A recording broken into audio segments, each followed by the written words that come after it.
friends, this is Kavita Suresh from Kumbakonam. இப்போ நம்ம என்ன பார்க்க போறோம் அப்படின்னாக்கா Amway Attitudeல Be Brightல இருக்கிற ஃபேஸ் வாஷ் பத்தி பார்க்க போறோம். Amway Be Bright Herbal Face Wash. இதுல என்ன இருக்குனாக்கா பப்பாயா சீட்ல இருக்கிறதுனால உங்களுக்கு வாட்டர் பேஸ்டு ஜெல்லா இருக்கிறதுனால நல்ல மைல்டா ஸ்மூத்தா வாஷ் பண்ணி கொடுக்கும். பிளஸ் இது வந்து ஆயில் ஃப்ரீ, டர்ட் ஃப்ரீ பண்ணி கொடுக்கும். பொல்யூஷன்ல இருந்து நமக்கு ப்ரொடெக்ட் பண்ணி கொடுக்கறதுனால ஸ்கின் ரொம்ப சாஃப்டா இருக்கும். எப்படி யூஸ் பண்ணணும்? ஜஸ்ட் ஃபேஸ வந்து வெட் பண்ணிட்டு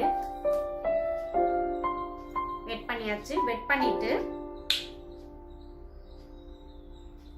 இந்த அமௌண்ட் எவ்வளவு அமௌண்ட் இந்த அமௌண்ட் எடுத்துக்கிட்டா போதுமானது. இதை எடுத்து ஜஸ்ட் நம்ம அப்ளை பண்ணி எப்போதும் போல நம்ம ஃபேஸ் வாஷ் பண்ண வேண்டியதுதான். ஓகே, நான் ஃபேஸ் வாஷ் பண்ணிட்டு வாஷ் பண்ணியாச்சு. லைட் தொடச்சாச்சு.